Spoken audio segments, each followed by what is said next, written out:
ബെൽഷാസർ രാജാവിന് കർത്താവ് കൊടുക്കുന്ന വളരെ ക്ലിയർ കട്ടായിട്ടുള്ളൊരു വാണിംഗ് ഉണ്ട്. അത് ഇന്നത്തെ കാലത്ത് വിശ്വാസം ഇങ്ങനെ ജീവിക്കുന്ന നമ്മൾക്കും ബാധകമായി മാറുന്നുണ്ട്. ദാനിയേലിനോടാണ് ബെൽഷാസർ രാജാവ് അതിൻ്റെ വ്യാഖ്യാനം ആവശ്യപ്പെടുന്നത്.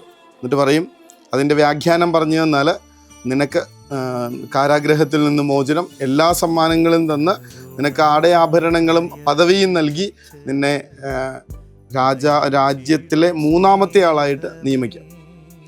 എന്തൊരു ധൈര്യത്തോടെയാണ്, അല്ലെങ്കിൽ ആരുടെ ധൈര്യത്തിലാണ് ദാനിയേൽ പറയണത്, നിന്റെ സമ്മാനങ്ങൾ നിന്റെ അടുത്ത് തന്നെ ഇരുന്നോട്ടെ, ദർശനം ഞാൻ പറഞ്ഞു തരാം. ഇത്രയും ക്രൂരനായിട്ടുള്ളൊരു രാജാവിൻ്റെ മുൻപിൽ ഇത്രയും ധൈര്യത്തോടെ നിന്ന് പറയണമെങ്കിൽ പിന്നിലൊരു ശക്തി ഉണ്ടാവണമല്ലോ. സൈന്യങ്ങളുടെ ദൈവമായ കർത്താവ്, അത് ദാനിയേൽ നിരന്തരം വിളിച്ചു പറഞ്ഞുകൊണ്ടിരുന്നൊരു കാര്യം. ആ ഒരു കർത്താവിൻ്റെ ബലത്തിൽ ഏതൊരു പീഡനത്തെയും അതിജീവിക്കാനായിട്ടുള്ള കരുത്തുണ്ടെന്ന് വിശ്വസിച്ച ഒരു നമ്മളെ വല്ലാതെ പ്രചോദിപ്പിക്കുകയും വെല്ലുവിളിക്കുകയും ചെയ്യുന്ന ഒരു ബൈബിൾ കഥാപാത്രം. ആ കർത്താവിൽ ഇങ്ങനെ ആശ്രയം വെച്ച് ജീവിക്കാനായി പറ്റുമോ ഇല്ലയോ എന്നുള്ളത് ഇന്നത്തെ സുവിശേഷത്തിൻ്റെ ചോദ്യം.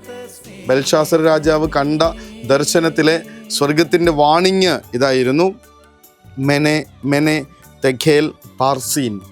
മെനെ മെനെ തെഖേൽ പാർസീൻ. സർവശക്തനായ ദൈവത്തിനെതിരായി, അവൻ്റെ നാമത്തിനെതിരായി, അവൻ്റെ വിശുദ്ധമായ ആലയത്തിനെതിരായി ഈ രാജാവ് ചെയ്തു കൂട്ടിയ ഏറ്റവും മോശപ്പെട്ട പ്രവൃത്തികൾക്കുള്ള എതിരായിട്ടുള്ള ഓർമ്മപ്പെടുത്തലും അതിൻ്റെ ശിക്ഷയെക്കുറിച്ചുള്ള വിളിച്ചു പറയലുമായിരുന്നു അത്. മെഖേൽ മെഖേൽ, മേനെ മേനെ തെഖേൽ പാർസീൻ, മേനെ മേനെ തെഖേൽ പാർസീൻ. അതിനകത്ത് ഒരൊറ്റ കാര്യം നമ്മൾ ഒന്ന് എടുത്ത് ധ്യാനിക്കുകയാണ്. തെഖേൽ. തെഖേൽ എന്ന വാക്കിൻ്റെ അർത്ഥം